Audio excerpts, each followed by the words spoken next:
ဗုဒ္ဓဘာသာဝင်သူတော်စင်အပေါင်းတို့ရှင်ဒီကနေ့မှာတော့ကျမတို့အားလုံးရဲ့ကိုးကွယ်ရာဘုရားရှင်ဟာ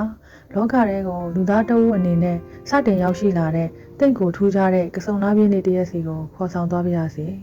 ။လွန်ခဲ့တဲ့နှစ်ပေါင်း2600ကျော်ကပေါ့ကပိလဝိတ်ပြည်နဲ့ဒေဝရဟပြည်တို့ရဲ့ကြားမှာလုံမနီလို့ခေါ်တဲ့အင်ရှင်တော်လေးတစ်ခုရှိခဲ့တယ်။အဲ့ဒီနေ့ဟာကစုံနာပြည့်တောက်ကြနေ့ဖြစ်တယ်လို့တဘာဝတရားကြီးတစ်ခုလုံးကလည်းထူးထူးခြားခြားငြိမ်သက်အေးချမ်းလုပ်နေပါတယ်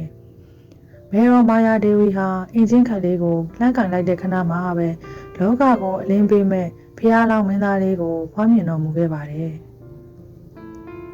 ဒါပေမဲ့အဲ့ဒီမင်းသားလေးဟာတာမန်ကလေးငယ်တွေလိုမဟုတ်ပါဘူး။ဖွားမြင်ပြီးချင်းမှာပဲမြေပြင်ပေါ်ကိုကြကြနာနာမတ်တက်ရနိုင်ခဲ့ပါတယ်။မင်းသားလေးဟာမြောက်ရက်ကိုမျက်နှာမူပြီးခုနှစ်လန်းလှမ်းခဲ့တယ်။ခြေတလန်းလှမ်းတိုင်းမှာလည်းရေကြီးတဲ့ကနေကြာပန်းဖြူဖြူလေးတွေကအလိုအလျောက်ပွင့်အားပြီးခံယူခဲ့ကြပါတယ်။ဒါဟာလောကမှာဘယ်သူမှမလုပ်နိုင်တဲ့အံ့ဖွယ်ဖြစ်ရပါပဲ။ခုနှစ်လမ်းမြောက်မှာတော့မင်းသားလေးကရက်လိုက်ပြီးလက်တစ်ဖက်ကိုကောင်းကင်ယံကိုထောင်းကရဲရဲဝံ့ဝံ့ကြွေးကြော်လိုက်ပါတယ်။ငါသည်လောကတွင်အမျက်ဆုံးဖြစ်၏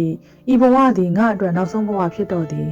။သူတော်စင်အပေါင်းတို့ရှင်ဒါဟာကျမတို့ရဲ့ဘုရားရှင်ဟာလောကကြီးရဲ့ဆင်းရဲဒုက္ခတွေကိုအဆုံးသတ်ပေးဖို့အတွက်လူသားတအုပ်အဖြစ်နဲ့ပထမဆုံးခြေချခဲ့တဲ့ကစုံလားပြည့်နေ့ရဲ့ဒုတိယမြောက်ထူးခြားချက်ပဲဖြစ်ပါတယ်။